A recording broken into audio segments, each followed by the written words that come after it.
গাজীপুরের কালিয়াকৈর মাওনা মহাসড়কে উপজেলার চাপাইর নামাশুলাই এলাকায় ইট বহনকারী ট্রাকের সাথে সিএনজির মুখোমুখি সংঘর্ষ ঘটে। এতে ঘটনাস্থলেই মারা যায় সিএনজির চালক সহ ৩ জন। দেশ জুড়ে তোলপাড় ওয়ালটন ফ্রিজ কিনে আপনিও হয়ে যেতে পারেন মিলেনিয়ার। ১৫ মার্চ সকাল ৮টার দিকে এ দুর্ঘটনাটি ঘটে। ট্রাকের ধাক্কায় ৪ জন যাত্রী বোঝাই সিএনজি মুহূর্তেই দুমড়ে মুচড়ে দলা পেকে যায় সিএনজিটি।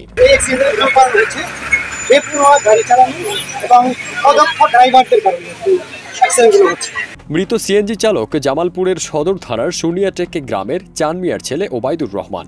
তিনি টান কালিয়াকৈর এলাকায় বসবাস করায় কালিয়াকৈর মাওনা মহাসড়কে সিএনজি চালাতেন। তবে অপর ২ নিহতের পরিচয় শনাক্ত করা যায়নি। এদিকে দুর্ঘটনায় আহত হন ইমদাদুল নামের এক পুলিশ সদস্য। আহত ওই পুলিশ সদস্যকে কালিয়াকৈর উপজেলা স্বাস্থ্য কমপ্লেক্সে ভর্তি করা হয়েছে।